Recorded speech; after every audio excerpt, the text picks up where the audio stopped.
இந்த காலவேளை வந்திருக்கிறவங்க அனைவரையும் கர்த்தர் ஆசீர்வதிப்பாராக. ஹல்லேலூயா. எத்தனை பேர் இந்த செய்திலாம் அப்படியே வீடியோ டிவியில் போட்டு கேட்குறீங்க? வீடியோவில் போட்டு ஃபோனில் போட்டு கேட்குறீங்க? யாராவது காலையில் கேட்குது பெரிய விஷயம் பார்த்தேன் இந்த செய்தியை அப்படின்றீங்களா? ஹல்லேலூயா. நிறைய பேர் பல இடங்களில் நம்ம செய்தியை கேட்டு ஃபஸ்ட்டாக நீங்கள் வந்து பேசுகிற செய்தி எப்படின்னா கேஷுவலாக பேசுகிறீங்க, அது ரொம்ப பிரயோஜனமாகுதுன்னு சொன்னாங்க. அவன் நம்ம சபையில் இப்போ இல்லை, அவங்க ஜோதி சிஸ்டர் வீட்டுக்காரர், அவர் கீபோர்ட் மாஸ்டர், அவர் என்னை பார்த்து ஒரு நாள் சொன்னார், மாஸ்டர் உங்கள் செய்தி ரொம்ப அருமையாகுது அப்படின்னா. ஏன்னா நீங்கள் வந்து கேஷுவலாக பேசுகிறீங்க, ரொம்ப இது இல்லாமல் நடைமுறை வாழ்க்கையில் நடக்கிற விஷயங்களை எங்களோட பகிர்ந்து கொண்டீங்க அப்படின்னு சொன்னாங்க. ஆமென். அதனால் கர்த்தர் நம்மளோட கூட பேசுகிறவர். ஹல்லேலூயா. நம்ம ஒன்றும் பெரிய பைபிள் ஸ்காலராக இருந்து பேசணும்னு அவசியம் இல்லை. கர்த்தருடைய வார்த்தை பேசும்போது தேவன் நிச்சயமாக நம்முடைய வாழ்க்கையை ஆஸ்வதிப்பார். எத்தனை பேர் ஆமென் சொல்றீங்க? ஹல்லேலூயா. அதனால் இந்த காலவெளியில் கூட கர்த்தர் நம்மோடு பேசுவார். ஆமென். நம்ம எடுத்து வாசிப்போம். இந்த மாதத்தின் வாக்குத்தத்தத்தை ஆண்டவர் நமக்கு கொடுத்திருக்கிறாரு. நம்ம எல்லாருக்கும் தெரியும். என்னாகமம் 24ஆம் அதிகாரம் 5ஆம் வசனத்தை வாசிப்போம். யாக்கோபே உன் கூடாரங்களும் இஸ்ரவேலே உன் வாசஸ்தலங்களும் எவ்வளவு அழகானவைகள். யாக்கோபே உன் கூடாரமும் இஸ்ரவேலே உன் வாசஸ்தலங்களும் எவ்வளவு அழகானவைகள் என்று கர்த்தர் சொல்லுகிறார். ஆண்டவருக்கு ஆசீர்வாதம், ஆண்டவருக்கு இஸ்ரவேல் மேல ஒரு நல்ல ஒரு எண்ணம், நல்ல ஒரு வர்ணிக்கிற பார்க்கிற ஒரு இருதயம் உள்ளவராக இருக்கிறார். ஏன்னா இஸ்ரவேலை ஆஸ்வதிப்பதே கர்த்தருக்கு பிரியமா. பாருங்க, ஒரு பாலாக்குன்னு ஒரு ராஜா இருக்கிறான். இந்த 24ஆம் அதிகாரம் தான் வாசிக்கிறோம். அந்த ராஜா என்ன பண்றா, இஸ்ரவேலை சபிக்கும்படி விளையாம் தீர்க்கதரிசியை அனுப்புகிறான். தீர்க்கதரிசி எதுக்கு அனுப்புறான்? இஸ்ரவேலை சபிக்கிறதுக்கு அனுப்புறான். ஆனா அந்த தீர்க்கதரிசி போயிட்டு கர்த்தர்கிட்ட போய் கேட்கிறாரு, ஆண்டவரே நான் என்ன பண்ணணும் ஆண்டவரே? அவன் சொன்ன மாதிரி செய்யல, கர்த்தர் என்ன சொல்றாருன்னு கேட்கிறான். ஆமென். அந்த தீர்க்கதரிசி கேட்டு சொல்றான், இஸ்ரவேலை ஆசீர்வதிப்பதே கர்த்தருக்கு பிரியம் சொல்றாரு. அவர் சொல்றாரு, யாக்கோபுடைய கூடாரத்தையும் அவருடைய வாசஸ்தலத்தையும் அழகானவைன்னு சொல்றாரு. அது எப்படி அழகா இருக்கு தெரியுமா உங்களுக்கு? அதான் ரொம்ப முக்கியம். அது எப்படி அழகா இருக்குது? 6ஆம் வசனம் பாருங்க. என்னாகும் 24:6. அவைகள் பரவி போகிற ஆறுகளும் நதியோரத்தில் உள்ள தோட்டங்களைப் போலவும் கர்த்தர் நாட்டின சந்தன மரத்தைப் போலவும் தண்ணீர் அருகே உள்ள கேதுரு விருட்சங்களைப் போலவும் இருக்கிறது. ஆமென். எத்தனை விதமான ஆசீர்வாதம் சொல்றாரு. இந்த அழகு எப்படி இருக்கு தெரியுமா? பரவி போகிற ஆறுகளைப் போலவும். நாங்கள் அடிக்கடி நம்ம வெளியே சுற்றி பார்க்க போனாக்கா எதை பார்க்க போனோம்? ஆறுகள் இல்லைங்களா? எல்லாம் எங்கெல்லாம் அருவி இருக்குதோ, எங்கெல்லாம் தண்ணி இருக்குதோ அந்த இடத்துல போய் பார்க்கறதுக்காக போகிறோம். ஏன்னா அது பார்க்கறதுக்கு எப்படி இருக்கும்? அருமையாக அழகா இருக்கும். தேவனுடைய படைப்புகள். அல்லேலூயா, அல்லேலூயா. தேவனுடைய படைப்புகளை பார்க்கும் பொழுது அது அழகாக தோன்றுகிறது. எதை சொல்றாரு பாருங்க, அழகு எதை சொல்றாரு? இஸ்ரவேலுடைய அழகை சொல்றாரு. அது பரவி போகிற ஆறுகளை போல பரந்திருக்கிறது. இஸ்ரவேலே உன்னுடைய அழகு, உன்னுடைய ஆசீர்வாதம் எப்படி இருக்குது? பரந்திருக்கிறது. அல்லேலூயா, ஆமென், ஆமென். நம்ம ஆசீர்வாதம் எப்படி இருக்குது? பரந்திருக்குது. ஒரு இடத்துல கிடையாது. ஒரு இடத்துல கூடிச்சுன்னா அது குட்டை, அது என்ன செய்யும்? நாற்றம் எடுக்கும். சிலர் பாருங்க, ஆவிக்குரிய வாழ்க்கையில பரவ மாட்டாங்க, அங்கேயே கிடப்பாங்க. சிலர்லாம் தேவனுடைய பிள்ளைகள் ஞானஸ்தானம் பெற்று அபிஷேகம் பெற்று அதுக்கு திருந்தவே குட்டையை போல இருந்தது என்ன செய்யும்? நாற்றம் எடுத்து கொண்டு இருக்கும். ஜீவியம் பரிசுத்த ஜீவியம் கிடையாது, அசுத்தமான ஜீவியம். அசுத்தமான எண்ணம், அசுத்தமான சிந்தனை, அசுத்தமானவர்களோடு பழகுவது, இது குட்டை. அவன் இது பரவ முடியாது. அல்லேலூயா. அது பரவி போகும்போதுதான், அது ஓடும் பொழுதுதான் தண்ணி எப்படிக்கும் பல பல பல பலனுக்கும். பரவி பாய்கின்ற ஆறுகள் நீதானே, நதியோரம் வளருகின்ற தோட்டமும் நீதானே. பரவி பாய்கின்ற ஆறுகள் நீதானே, நதியோரம் வளருகின்ற தோட்டமும் நீதானே. வாசனை தருகின்ற சந்தனமும் நீதானே, வாசனை தருகின்ற சந்தனமும் நீதானே, நீதானே. முதல் நான் உன்னை ஆசீர்வதிப்பேன், எல்லையில நன்மைகள் நிரப்பிடுவேன். அல்லேலூயா. பரவி எனப்படுது பாய்கிறது. ஏதேன் தோட்டத்தை சுற்றி எத்தனை நதிகள் இருக்குதா? எத்தனை இருக்குது? 4. அது பேர்லாம் சொல்லுங்க. இப்போ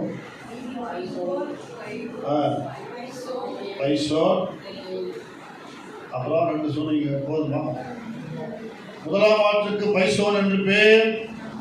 2வது அவிலா தேசம் முழுவதும் அதை சுற்றி ஓடும். அவ்விடத்திலே பொன் விளையும். 6 எடுக்கிற இடத்துல என்ன விளையுதான்?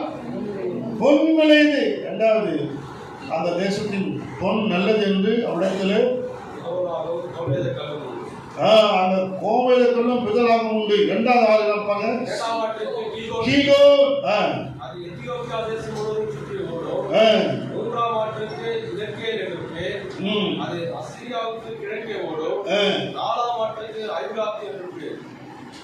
ஆமென்.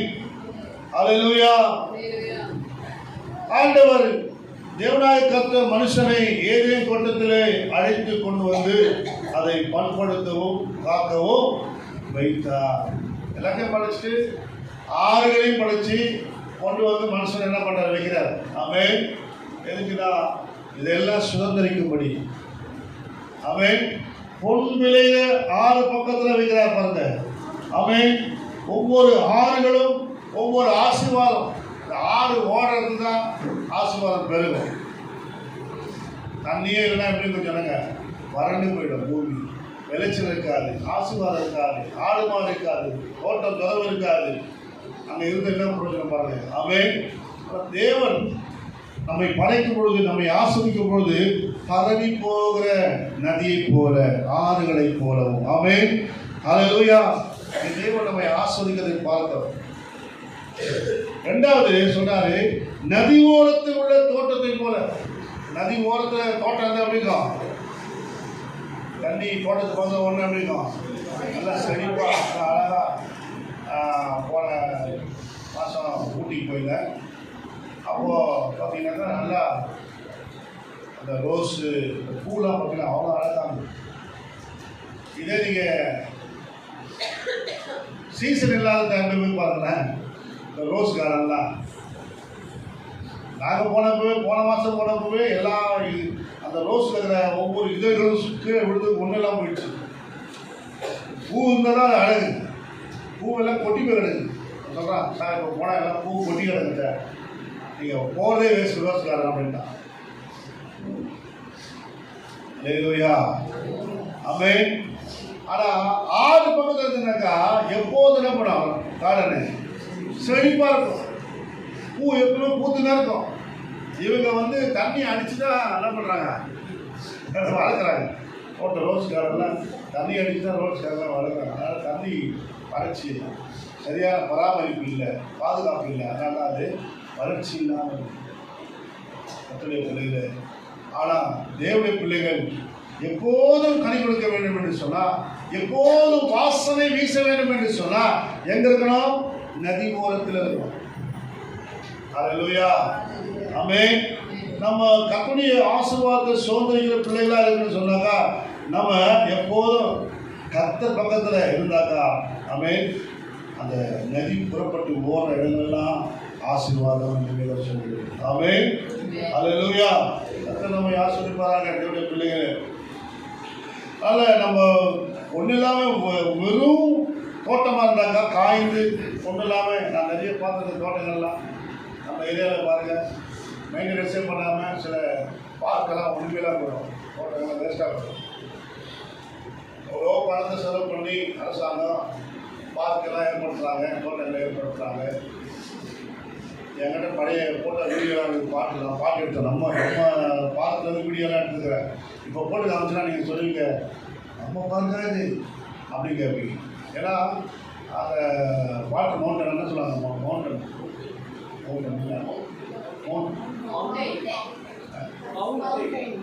மவுண்டனா அது இல்லையா பாருங்கள், எனக்கு அவ்வளோ வருமானம். அதனால் அது அவ்வளோ தண்ணி அந்த அளவுக்கு பீச்சு நடிக்கிற அளவுக்கு அழகழகாக செஞ்சுருந்தாங்க. நம்ம பாருங்க பார்த்து நடிக்கலாம், யாராவது பார்த்து இல்லையா?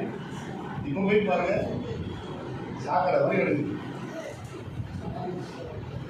மெயின்டெனன்ஸ் இல்லை, அவன் தண்ணி இல்லை, வறண்டு கிடக்குது. எல்லாமே ஒரு பூ கூட காணிப்போம், ஒரு செடியில் கூட ஒரு பூ கூட காணும், பராமரிப்பு இல்லை. அல்லேலூயா. கர்த்தருடைய பிள்ளைகளாகிய நாம பாதுகாப்பு அந்த தோட்டத்தின் பக்கத்தில் இருப்போமானால் அது கனி கொடுக்கும். ஆமென். எரேமியாவின் புத்தகத்தில் வாசிக்கிறோம், 8ஆம் வசனம் வாசிங்க.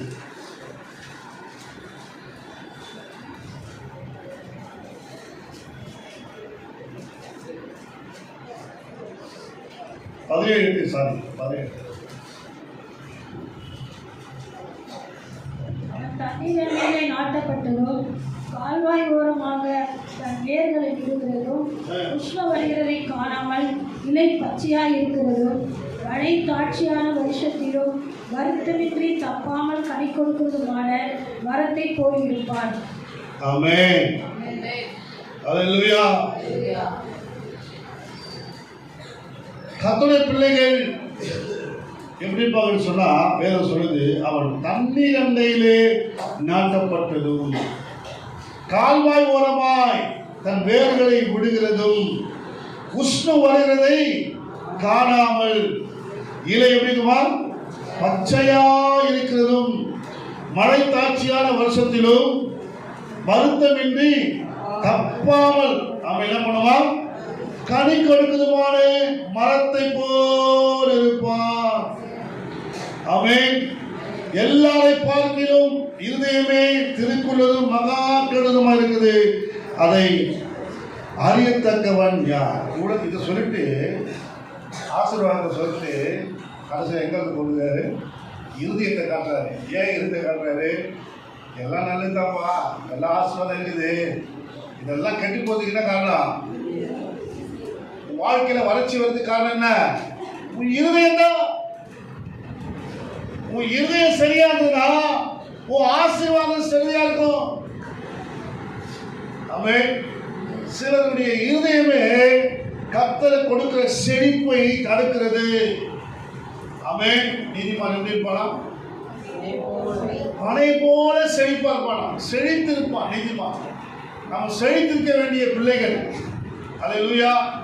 கர்த்தருடைய ஆசீர்வாதத்தை பெற்ற பிள்ளைகள் நாம் எல்லாம். ஆமென். 92ஆம் சங்கீதத்தில் சொல்லப்பட்டது, நாம் கர்த்தருடைய ஆலயத்தில் எப்படி இருப்போமா? நாட்டப்பட்டு செழிப்பா இருப்போமா? ஆலயத்தில் இருக்கிற பிள்ளைங்க எப்படி இருக்கணும்?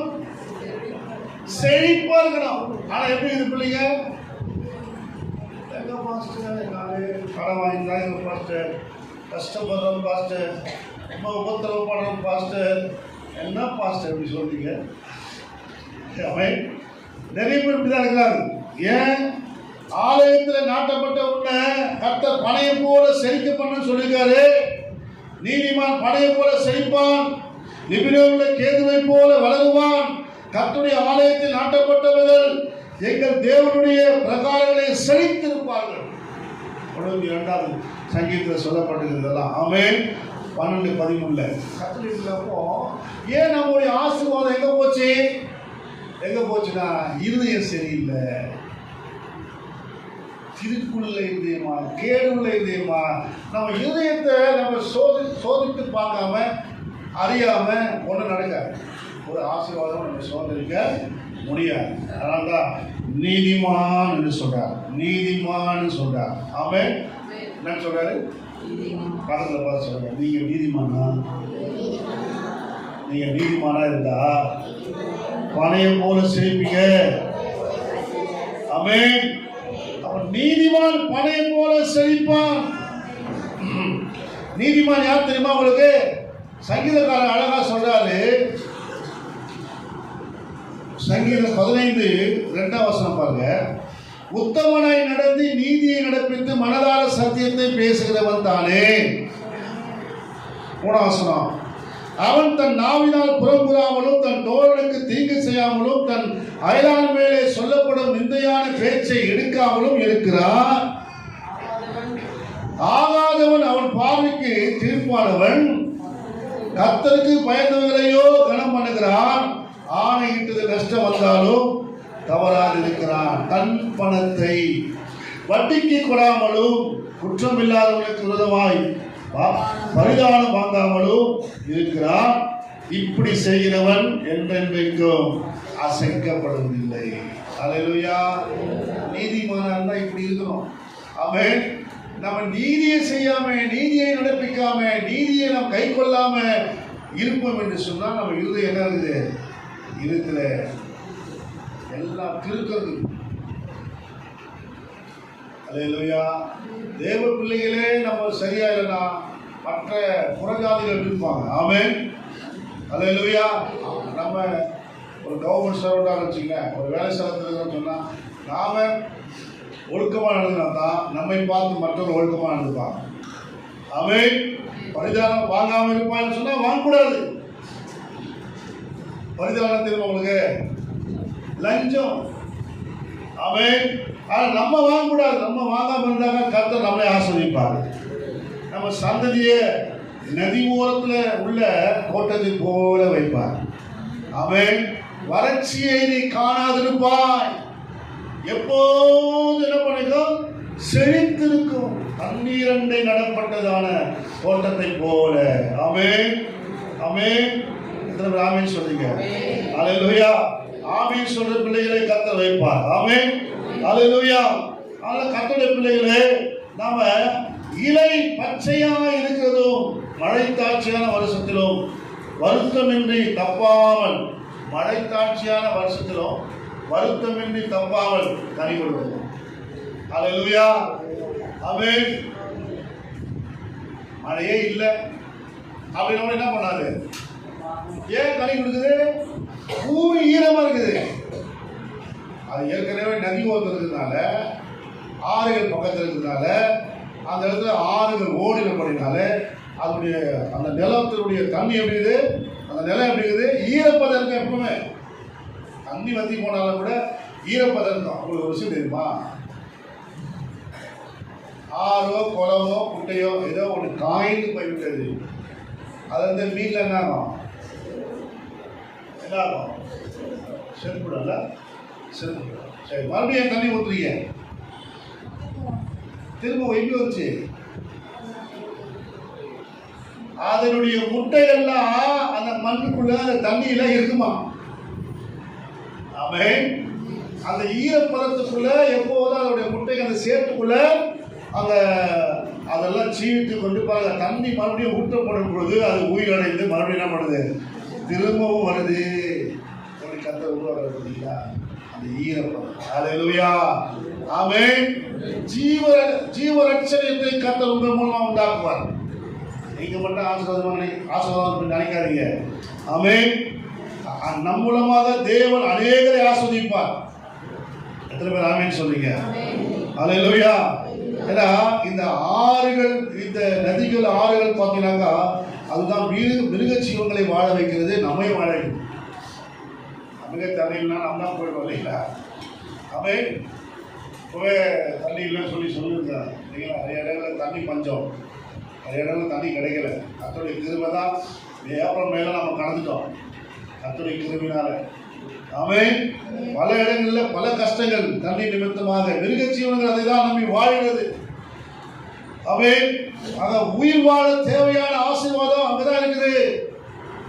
கர்த்தர் ஆறுகளை தேவன் ஏற்படுத்தி வைத்திருக்கிறார். ஆமென். அதன் மூலமாக அநேக ஜீவன்கள் வாழ்கிறது. அதை நம்பி வாழ்றது.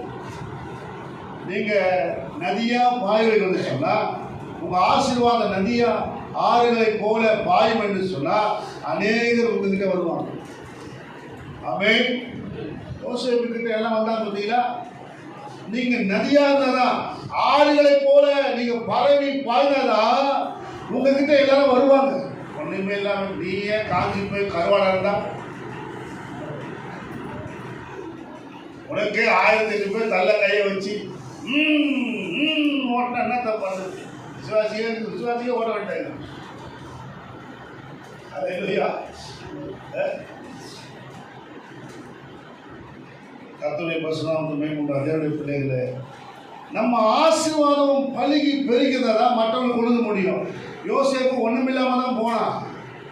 கையில் போனான், வீட்டுக்கு சொந்தத்தை போனானா ஒண்ணுமில்லாம தான் போனான். ஆனா கர்த்தருடைய வார்த்தைகளை கேட்டு நீதிமான நடந்தால் தேவன் அவனை ஆசீர்வதித்து அந்த தேசத்திலே அவனை அதிகாரியாக வைத்து பரவி பாய்கிற ஆறுகளை போல கர்த்தர் ஆசீர்வதித்தார்.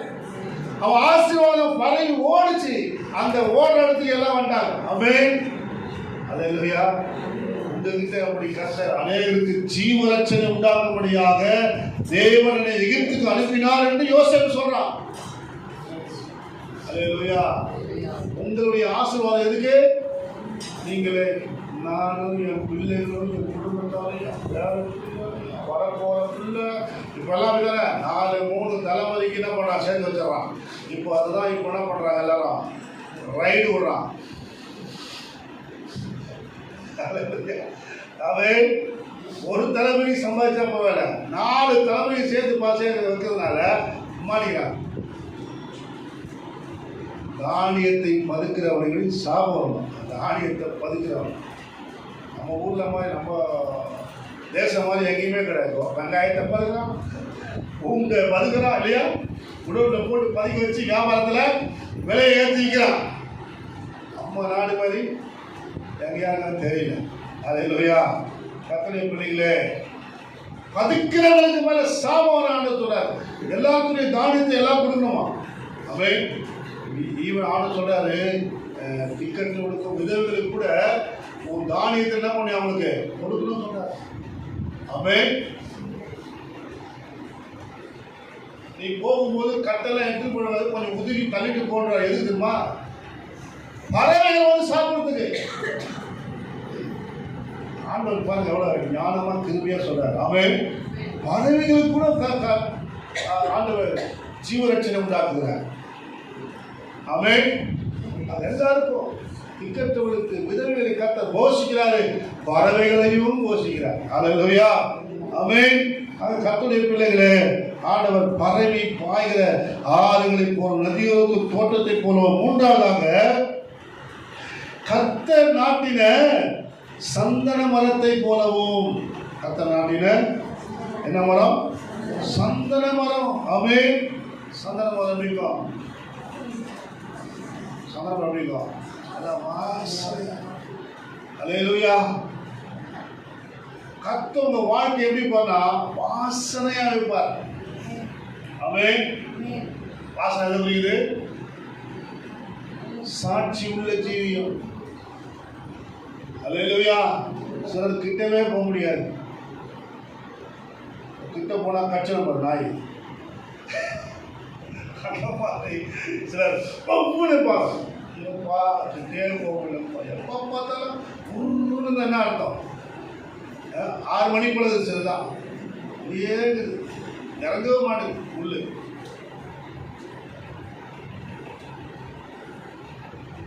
தேவனுடைய பிள்ளைகளே, சந்தன மரத்தை போல வேதம் சொல்றது. 2 கொரிந்தியர் 2ஆம் அதிகாரம் 15ஆம் வசனம் வாசிங்க.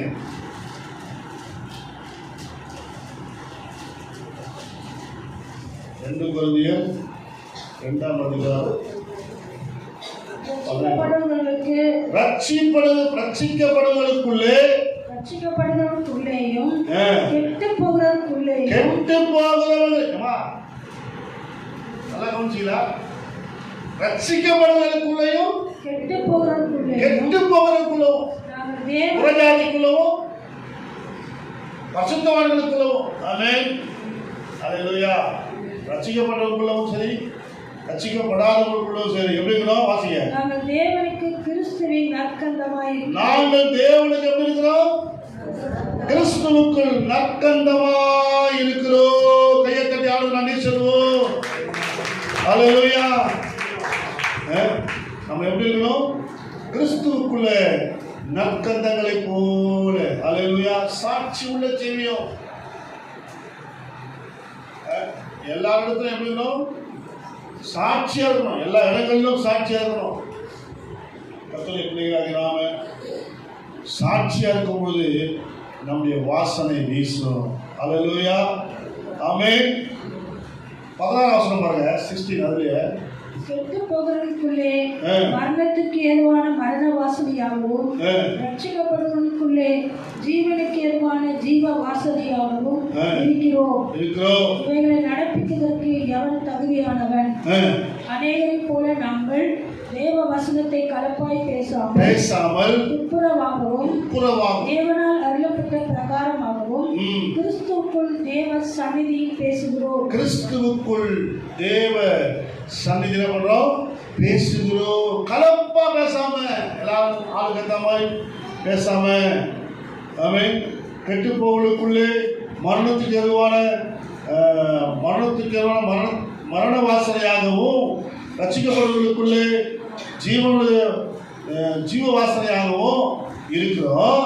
ஆமென். இவைகளை நடப்பிக்கிறதுக்கு எவன் தகுதியானவன்? ஆமென். ஆளுக்கு அந்த மாதிரி பேசக்கூடாது, ஆளுக்கு அந்த மாதிரி பழகக்கூடாது. ஆமென். எந்த இடத்துல எப்படின்னா சாட்சியா. அல்லேலூயா.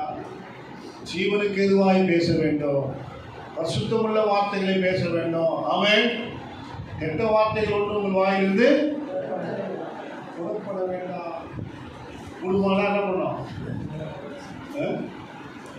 அந்த வசனம் வாசிக்க பேசியது. கெட்ட வார்த்தை ஒன்றும் உங்கள் வாயிலிருந்து புறப்பட வேண்டாம். 21:4-21. கெட்ட வார்த்தை ஒன்று உங்கள் வாயிலிருந்து புறப்பட வேண்டாம். பக்தி விருத்திக்கு ஏதுவான நல்ல வார்த்தை உண்டானால் அதையே கேட்கிறவர்களுக்கு பிரயோஜனம் உண்டாகும்படி பேசுங்கள். எதை பேசணும், எதை பேசக்கூடாது சொல்றாரு. கெட்ட வார்த்தைகள் ஒன்றும் உங்கள் வாயிலிருந்து புறப்பட வேண்டாம். பக்தி விருத்திக்கு ஏதுவான. எது பக்தி விருத்தி உண்டாகும்? எதை பேசினா பக்தி விருத்தி உண்டாகும்? அதை பேசணும். சொல்றோம். ஆமென். அக்கா, நீங்க இந்த மாதிரி செஞ்சாக்கா அவங்க வாழ்க்கையில் ஆசீர்வாதம் வரக்கா, நன்மைகள் வரக்கா அப்படின்னா அது பக்தி விருத்தி உண்டாகும். நம்ம பேசுற வார்த்தையே சிலருக்கு அவிசுவாசம் வந்துடுது.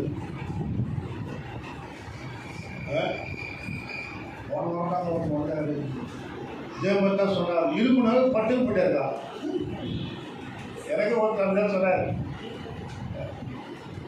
எனக்கு வந்து சொன்னார், ஊட்டியில் பார்த்துருக்குறேன், மூச்சு விடப்படல, அந்த இடத்துல கொஞ்சம் மூக்கால அடைச்சிருச்சு, வாயில் நடிக்க வந்ததுனால மூக்கு அடைச்சிச்சு. உடனே ஒரு பாஸ்டர் சொல்கிறார், சரி மாஸ்டர் ஏழு உட்காந்துருக்கேன், சரியா மூச்சு விடப்படலையா, அது மூச்சு ஆகும், மூக்கு அடைச்சிருக்குது அப்படின்னு சொன்னேன்.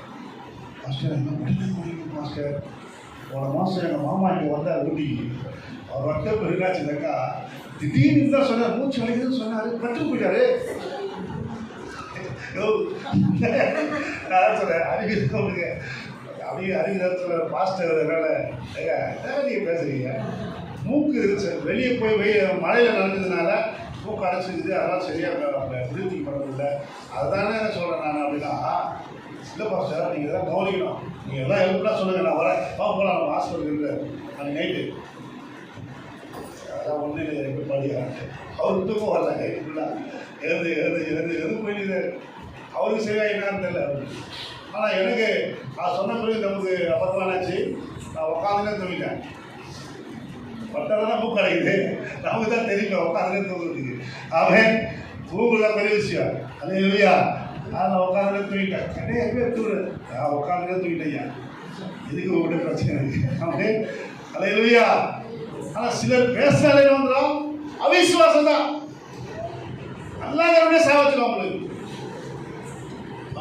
நமக்கு ஏன் சொல்லலாம், அதை பற்றியே யோசனை வரும்போது என்ன ஆகும், ரொம்ப பயம் வந்துடும். பயம் வந்தால் தூக்கம் வரல என்ன ஆகும், ப்ரெஷர் அதிகமாகும், பிபி அதிகமாகும், எல்லாம் அதிகமாகும். அதனால் கர்த்தருடைய பிள்ளைகளை நாம் பயப்படவே கூடாது. அல்லேலூயா, அல்லேலூயா. தேவன் நம்மோடு கூட இருக்கிறார். தேவன் நம்மை ஆசீர்வதிப்பாரு. ஆமென்.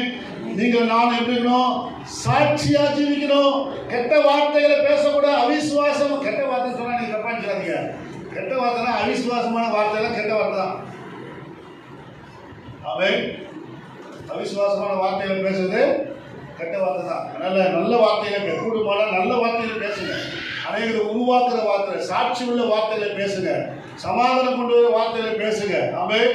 குடும்பத்தை பிரிக்கிற, ஆசீர்வாதத்தை கெடுக்கிற அப்படிப்பட்ட வார்த்தைகளை பேசாதீங்க. என்கிட்ட சொல்ல வருவாங்க, அம்மா நான் வந்து சமாதானம் பண்ணி வைப்பேன், அவ்வளோதான், நீதிதான் நீ வெளியே போய் பண்ணிக்கோ, அது ஒரு இஷ்டம். ஆமென். என்னை கூப்பிட்டா நான் சமாதானம் பண்ணுவேன் அப்படிதான் சொல்லுவேன். ஆமென். அல்லேலூயா. நம்மளாம் சமாதானத்தின் பாத்திரமா இருக்கிறோம். எத்தனை ஆமென் சொல்றீங்க? அல்லேலூயா. சந்தனமான எதை குறிக்குன்னா சாட்சி, சாட்சியின் ஜீவியம். ஆமென். கர்த்தருடைய பிள்ளைகள் எப்படின்னா நற்கந்தங்களாக வாசனை வீச வேண்டும்.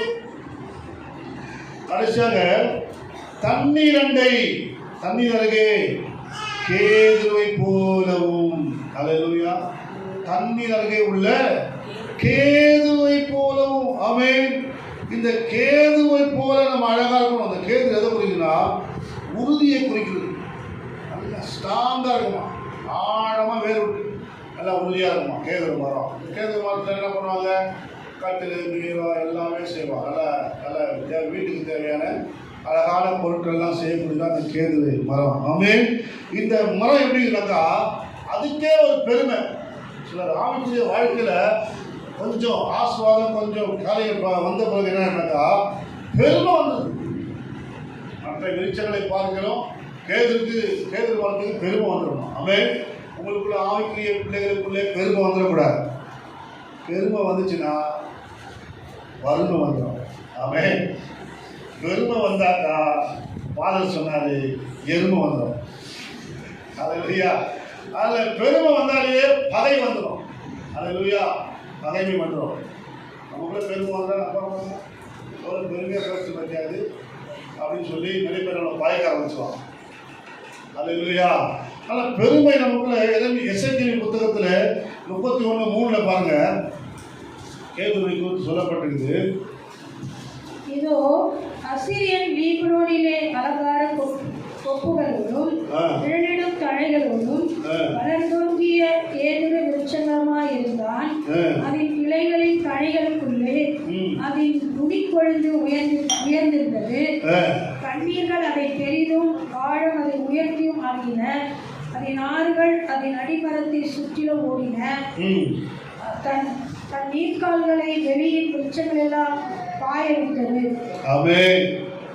பாருங்க, இதனுடைய வளர்ச்சி, இதனுடைய உயர்வு மேலோங்கி நிற்கிறது. ஆமென். இந்த கேது எப்படி இருக்குனாக்கா மேலோங்கி நிற்கிறது. நல்லா உயரமா வளருது, மேன்மையா இருக்குது, அழகா அது இழைக்கப்பட்டு சில பொருட்கள் செய்யக்கூடிய அளவுக்கு அழகழகா செய்யக்கூடிய அளவுக்கு அது என்ன பண்ணுது, வளருது. அந்த அளவுக்கு அது கிளைகளை விட்டு நிறைய கிளைகளை, ஒரு கிளை ரெண்டு கிளை நிறைய கிளைகளை விட்டு அது அநேகருக்கு பிரயோஜனமாக இருக்குது. அப்படிப்பட்ட ஒரு வளர்ச்சிக்குள்ள நாம தேவனுடைய பிள்ளைகள் வரும் பொழுது, அவன் கேது போல கர்த்தர் நம்மை ஆஸ்வதிக்கும் பொழுது நமக்குள்ள என்ன வந்துடக்கூடாது, பெருமை மட்டும் வந்துடக்கூடாது. அல்லேலூயா.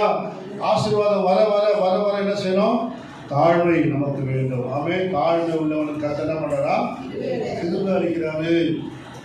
அவை இந்த கேதுருக்கிட்ட கற்றுக்கொள்ள வேண்டிய ஒரு காரியம்னா, நம்ம ஊழியத்தில் நம்முடைய சபையில நம்ம நாட்டப்பட்டவங்களா வேறு ஒன்றுவர்களா இருக்கணும், உறுதியா இருக்கணும். அவன் இந்த வாரம் ஒரு சபை, அடுத்த வாரம் ஒரு சபை, அதுக்கு அடுத்த வாரம் ஒரு சபை, அப்படி போகக்கூடாது. வேறு உண்டப்பட்டு நமக்குள்ளேயே சில பெருமைகள் வந்தது. நானும் பிரசங்கம் பண்ணுவேன், நானும் ஆராதிப்பேன், எனக்கும் எல்லாம் தெரியும், மோசேக்கு மட்டும்தான் தெரியுமா அப்படின்னு சொல்லி யார் சொல்லி மிரியாமும் ஆரோனும் பேசுறாங்க. என்ன நடந்தது உங்களுக்கு எல்லாருக்கும் தெரியும். ஆமென். மோசேக்கு விரோதமாக கோராகின் புத்திரர்கள் பேசுறாங்க. என்ன நடந்தது உங்களுக்கு தெரியும். கோராகின் புத்திரர் என்ன நடந்தது? யாராவது சொல்லப்படுவாங்க பின்னாடி பூமி தாங்காம உள்ள போயிட்டாங்க. மனாக்கா சொல்றாங்க. உண்மையாவா? எவ்வளவு பேர் போனாங்க? பின்னாடி சொல்லுறாங்க. எவ்வளவு பேர் போனாங்க? பூமி வாயை பிறந்து எத்தனை பேர் சொல்றாங்க? போராளி குடும்பம் ஆயிடுச்சா? அப்புறம் போராளி இல்லையா? நிறைய பேர் அழிஞ்சு போனாங்க. 250 85,000 பேர் போல. அல்லேலூயா. ஆமென். கர்த்தருடைய பிள்ளைகளே, அவன் கோராகி என்னன்னா மோசேக்கு விரோதமாக பேசினார்கள். அல்லேலூயா. அவன் கர்த்தருடைய பிள்ளைகளாக நாம பெருமை பண்ண நமக்குள்ள வந்துட கூடாது. பெருமை வந்தாலே நமக்கு அது அழிவு உண்டாக்கிடும். லூசிபரை கர்த்தர் நல்லா மகிமையா வச்சிருந்தாரு, அழகா வச்சிருந்தாரு, ஜோடிச்சு வச்சிருந்தாரு. அவனை வந்து அவருடைய ஸ்தானத்தில் வச்சிருந்தாரு. நல்ல ஆராதனை வீரர், நல்ல மியூசிக்கு, நல்லா எல்லாம் செஞ்சு கொண்டு இருந்த அந்த லூசிபர் தான். அவன் பரலோகத்தில் இருந்தான், மேன்மையா இருந்தான். அவன் உடம்புல என்ன நடந்ததுமா? மாணிக்கம், ரத்தனம், வைடூரியம் எல்லாமே அவங்ககிட்ட தான் இருந்தது. அவனை தான் கத்தெல்லாம் பண்ணாரு, கீழே தள்ளினார். ஏன் தள்ளினாரு?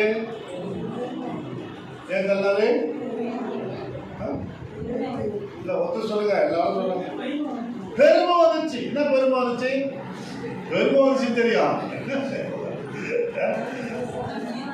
தன்னை தேவனை போல நினைச்சான், ஒப்பிட்டான். அவருக்கு வர வேண்டிய மகிமை தனக்கு வர வேண்டும் என்று நினைச்சான். ஆமென். என் மகிமையை நான் வேறொன்றுக்கு கொடை என்று கர்த்தர் சொன்னார். அல்லேலூயா.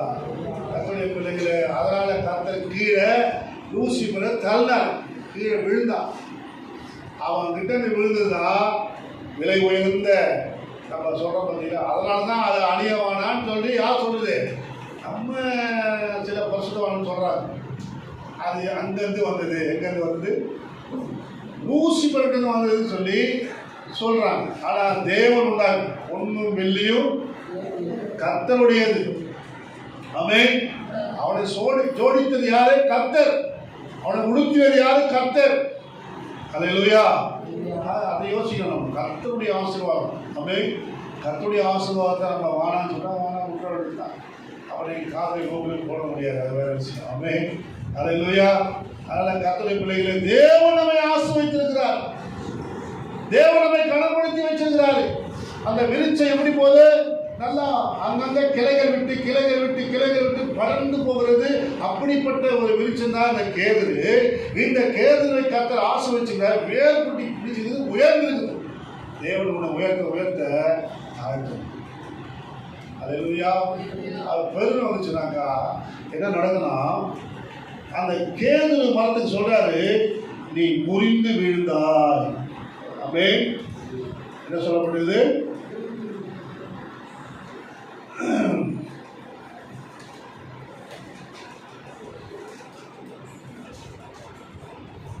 இந்த கேதுரு மரம் என்னாச்சு?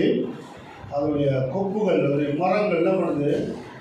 அது நிமிர்ந்து பாருங்க. பெருமை வரும்பொழுது, மேட்டிமை வரும்பொழுது 10 வசனம் பாருங்க, 31:10. ஆகையால் கர்த்தராகிய ஆண்டவர் சொல்லுவது என்னவென்றால், அது தன் வளர்த்தியிலே மேட்டிமையாகி கொப்புகளின் தலைகளுக்குள்ளே தன் நுனிக்கைகளை ஓங்க விட்டபடினாலும் தன் மேட்டிமையினால் உயர்ந்து போனபடினாலும். அது என்ன சொல்றாரு? அது இருதயம் தன் மேட்டிமையினால் உயர்ந்து போனபடியினாலும். பாருங்க, மேன்மையை வந்து உயர்ந்து பாருங்க, அதோடைய மேன்மையை உயர்த்தி காட்டுனதுனால அது என்னச்சா முறிந்து விழுந்தது. முறிந்தன 12வது வசனம் சொல்றது. ஆமென். ஷார்ட்டா சொல்றேன். ஹல்லேலூயா. முறிந்தன. கீழே விழுந்து காரணம் என்ன? மேன்மையான இருதயம். என்ன போல ஆழம் கிடையாது. நான் தான், எனக்கு தெரியும் எல்லாமே. பெருமை, உன் பெருமை உன்னை கீழே தள்ளிடும். ஆமென். தேவன் உயர்த்த உயர்த்த உயர்த்த உயர்த்த உயர்த்த உயர்த்த தாழ்த்தி தாழ்த்தி தாழ்த்தி. ஆமென். எவ்வளவு பெரிய தீர்க்கதரிசி யோவான் ஸ்நானகன். கர்த்தர் அவனை உயர்த்துறாரு. கர்த்தரே சொல்றாரு, தீர்க்கதரிசி பார்த்தீங்களா வனாந்திரத்துல அப்படின்னு சொல்லி அவனை யோவான் ஸ்நானகன் அப்படி வர்ணிக்கிறார் கர்த்தர் மார்க்கு சுவிசேஷத்துல. ஆனா அந்த யோவான் ஸ்நானகன் சொல்றான், அவருடைய பாதரட்சியின் வாரை அழுப்பதற்கு நான் பாத்திரன் அல்ல. எவ்வளவு தாழ்த்தலாம் பாருங்க. தன்னை தாழ்த்துகிறார். தாழ்த்துகிறவனை கர்த்தர் உயர்த்துகிறார். ஹல்லேலூயா. கர்த்தருடைய பிள்ளைகளை நம்மை தாழ்த்தும் பொழுது தேவன் நம்மை ஆசீர்வதிக்கிறதை பார்க்க முடியும். நம்மை உயர்த்தும் பொழுது முறிந்து விடுவதை பார்க்கிறோம். ஆமென். வஸ்தி தன்னை தாழ்த்தாம அவ என்ன பண்ணா? உயர்த்தினான். ராஜா அழைப்பிக்கிறான். எல்லாம் மற்ற ராஜாக்கள் வந்துக்கிறார். 127 நாடுகளுக்கு ராஜா அவன், ஆகாச ராஜா. அவன் கூப்பிடுறான். கூப்பிட்ட வரணுமா? உங்க வீட்டுக்காரர் கூப்பிடுறாரு. யாரைங்க கண்டாரு. சும்மா கூப்பிடுறாரு. எத்தனை லேடிஸ் சொல்றாங்க, பெரிய இவரு கலெக்டர் கூப்பிட்டு நான் உடனே வந்துடுமா? அவன் பாரதியார் ஒய்ஃபுன்னு நினைக்கிறேன். யாராவது ஒய்ஃபு, திருவள்ளுவர் ஒய்ஃபா பாரதியார் ஒய்ஃபா தெரியல. தம்பி எடுத்துட்டாராம், கூப்பிட்டாராம். பாரதி ஒய்ஃபா திருவள்ளுவர் ஒய்ஃபு யாரும் தெரியல. அவன் கூப்பிட்ட உடனே என்ன பண்ணாங்கம்மா? கயிறு விட்டு வரேன்டாலாம். ஆனால் அப்படியே அது கயிறு அங்கேயே இருந்ததுதான், கயிறு இறங்கவே இல்லை உள்ள. அப்படிலாம் நம்ம நாட்டில் இருந்துக்கிறாங்க. கூப்பிட்ட உடனே ஹல்லேலூயா வேற இதே பெரிய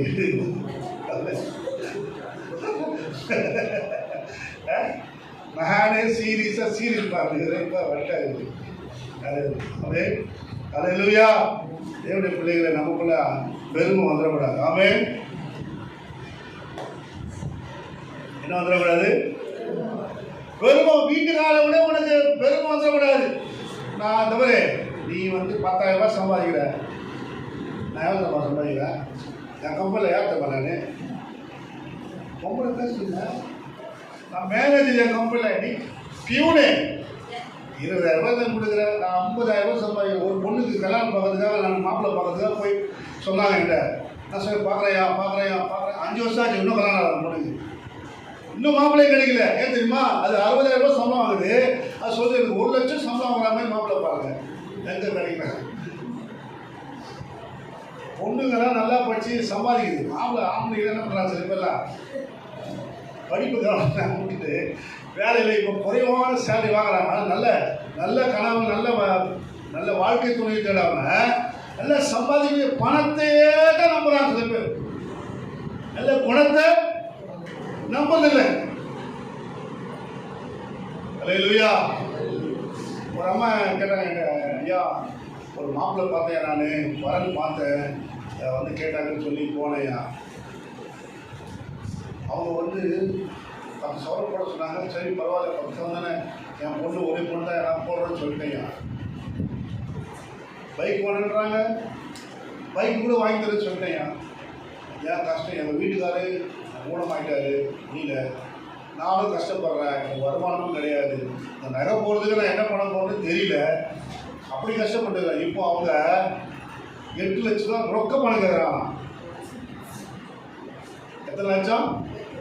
கல்யாண செலவுக்கு மாப்பிள்ளைக்கு 8 லட்சம் ரூபா வேணுமா? நான் சொன்னேன், அவனை முதல்ல திருமணமே பண்ணாதீங்க. இப்படி ஒரு வாழ்க்கை அவங்க பொண்ணு கொடுக்காதீங்க. இவன் நாளைக்கு இதை தான் பணத்தை தான் எதிர்பார்ப்பானே கண்டி நல்ல குணங்கள் இருக்காது. இன்னைக்கு பிரச்சனை, ஆரம்பத்திலேயே பிரச்சனை வருதுன்னா அது வானான்னு விட்டுருங்க சிஸ்டர், கர்த்தர் நல்லதை கொடுப்பாரு அப்படின்னு சொன்னேன். அவன் நீங்கள் சொல்றது தான் கரெக்டு அப்படின்னு சொல்லி அவங்க இருந்துட்டாங்க. அவன் பண ஆசை நீங்க வேற தெரிந்தவில்லை.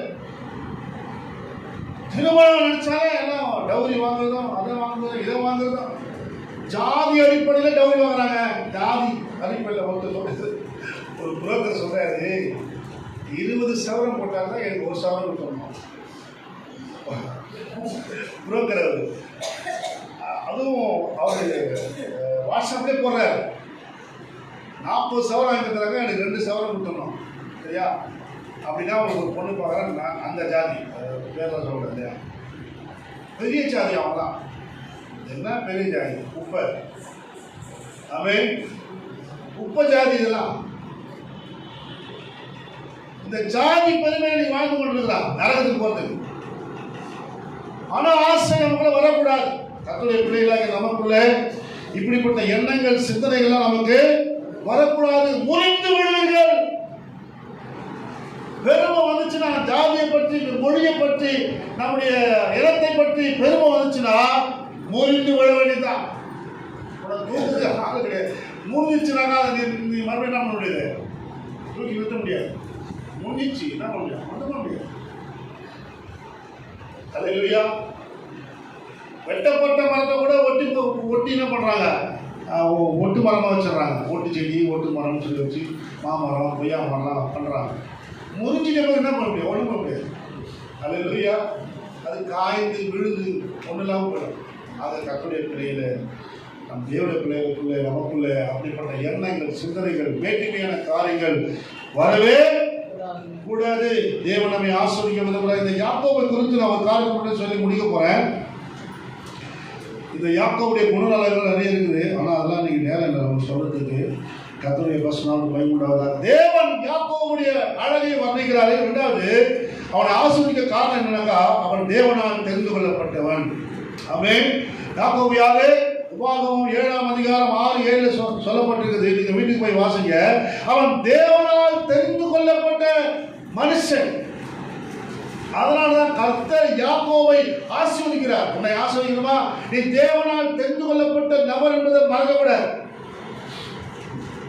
அன்றியும் அவருடைய தீர்மானத்தின்படி அழைக்கப்பட்டவளா தேவனுக்கு அன்பு சகலமும் நன்மைக்கு ஏதுவாக நடந்து அறிந்திருக்கிறேன் சொல்லிட்டு என்ன சொல்றாரு? 29 ரோமர் 8:29 ரோமர் 8:29.